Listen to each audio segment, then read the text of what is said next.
اچھا علی بھائی، آئی وی ایف اور آئی او اے جو ٹریٹمنٹ ہے ایک مرد اور عورت کے سپرم کو ملا کے بچہ پیدا کرنا، اس کے بارے میں شرعی حکم کیا ہے؟ اور ابھی ٹیکنالوجی یہ بھی ہے کہ آپ اپنی مرضی سے جنس بھی سلیکٹ کر سکتے ہیں، لڑکا یا لڑکی. جی کریں، ضرور کریں. جائز ہے کہ ناجائز؟ جی کیوں ناجائز کیوں ہوگا؟ ناجائز کہنے کے لیے کوئی دلیل چاہیے. صرف اس میں یہ چیز ہے کہ جو دو مرد و عورت آپس میں میاں بیوی ہیں، اس میں کسی تیسرے کی انوالومنٹ نہیں ہونی چاہیے، اس اعتبار سے کہ سپرم یا اووری آپ یوز کریں. جی بالکل. تیسرے کی انوالومنٹ یہ ہو سکتی ہے کہ یہاں سے سپرم لیا، یہاں سے اووری، اور اس کو ملا کے کسی کنٹرول انوائرمنٹ میں رکھا، اور جب وہ میچور ہو جائے ایمبریو اور دوبارہ سے وہاں رکھ دیا، بالکل ٹھیک ہے، لیکن رکھنا ادھر ہی ہے. ٹھیک ہے، کسی تیسری عورت کا والا معاملہ نہ ہو، تو پھر کوئی حرج نہیں ہے. یہ اللہ تعالیٰ نے آپ کو ٹیکنالوجی دی ہے، آپ اسے یوٹیلائز کریں. دیکھیں نبی علیہ السلام اس معاملے میں اتنے ٹالریٹ کرنے والے تھے کہ بخاری مسلم میں حدیث موجود ہے، نبی علیہ السلام نے فرمایا کہ شفا 3 چیزوں میں ہے، شہد کے اندر، اور کپنگ کے اندر، اور داغ لگوانے کے اندر. لیکن نبی علیہ السلام نے فرمایا میں تمہیں داغ لگانے سے منع کرتا ہوں. لیکن مسلم شریف میں 2 حدیثیں اوپر تلے کہ ایک صحابی کو جب تیر لگا ان کا خون نہیں رکتا تھا، تو نبی علیہ السلام نے اپنے مبارک ہاتھوں سے داغ لگایا.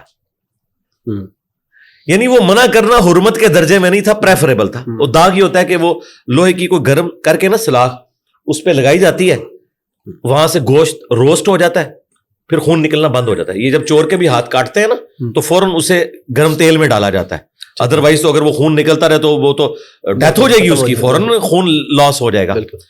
تو نبی صلی اللہ علیہ وسلم اتنا ٹالریٹ فرماتے تھے. مسلم شریف میں اوپر تلے 4 احادیث ہیں، اور ان کے اوپر پتہ ہے ہیڈنگ کیا ہے؟ نبی علیہ السلام کی اطاعت کن کاموں میں واجب ہے اور کن میں واجب نہیں.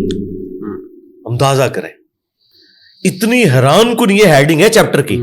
اس کے اندر آپ حدیثیں پڑھیں، 4 حدیثیں ہیں.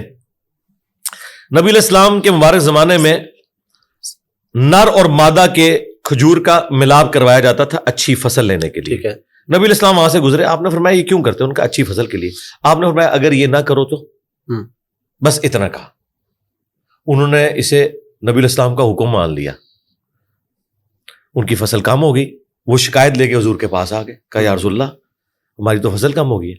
آپ نے فرمایا کہ میں نے تمہیں کو منع تو نہیں کیا تھا، اگر میں اللہ کے حوالے سے کوئی دین کی بات بتاؤں وہ لیا کرو، لیکن اگر میں تمہارے دنیاوی کام میں تمہیں کوئی مشورہ دوں تو وَأَنْتُمْ أَعْلَمُ بِأَمْرِ دُنْيَاكُمْ، تم دنیا کے کاموں کو مجھ سے بہتر جانتے ہو. ایڈا جگرا چاہیے گل کرنے واسطے سرکار. بے شک اتنے مولوی نو مسئلہ نہ پتا ہوئے تو جھوٹا مسئلہ بنا کے دس دینا ہے. اور ہمارے پروفٹ وہ ہیں جو یہ کہہ رہے ہیں کہ دنیا کے کاموں کو تم مجھ سے بہتر سمجھتے ہو. اس لیے اس کے اوپر باب باندھا گیا کہ کن کاموں میں نبی علیہ السلام کی آپ نے اطاعت واجب ہے، کس میں نہیں ہے. یعنی آپ دنیاوی امور میں کوئی بات کریں، ظاہر نبی علیہ السلام کا تو ایکسپیرینس نہیں ہے، آپ کا ایکسپیرینس تو بھیڑ بکریاں چرانے میں ٹھیک ہے، لیکن جو آپ نے اپنے ایکسپیرینس میں چیز نہیں لائی بھی اور دوسرے کو ایکسپیرینس ہے، تو نبی علیہ السلام کوئی اور محسوس نہیں کرتے تھے اس بارے میں کہ اپنے نالج کو آپ انہانس کریں اس سے، اور پھر ان معاملات کو ڈسکس کر کے.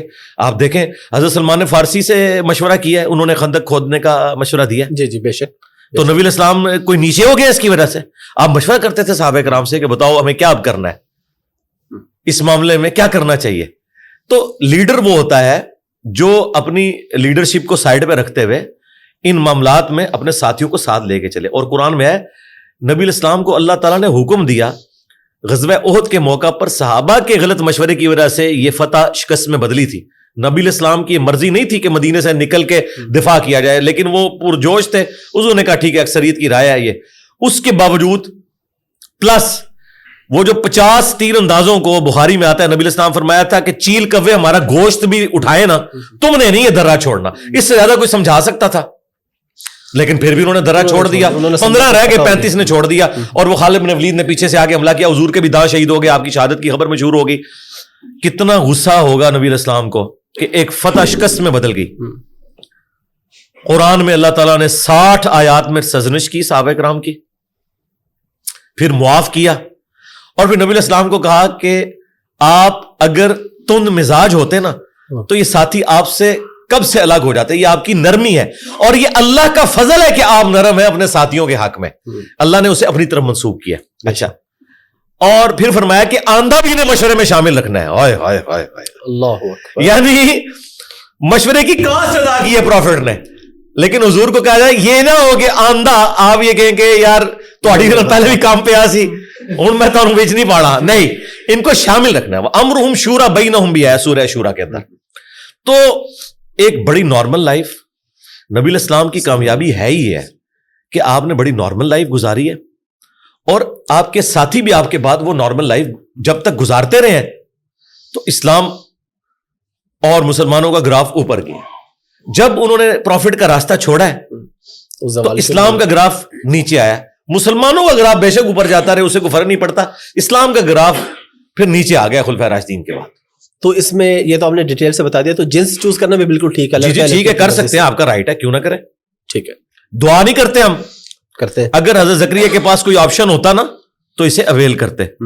انہوں نے بیٹا مانگا ہے, اولاد یعقوب کا وارث, ٹیمپل آف سلیمان میں اسے وہاں پر ایک آج کے اعتبار سے سمجھ لیں کہ گدی نشین اس خانقاہ کا, جہاں توحید کی وہ بات کرے. حضرت عیسیٰ ابن مریم کی تصدیق کرنے والے تھے وہ, تو بیٹا مانگ کے لیے نا, یہ آپ کا رائٹ ہے, آپ کریں. اللہ تعالیٰ نے آپ کو ریسورسز دیے ہیں تو ضرور کریں.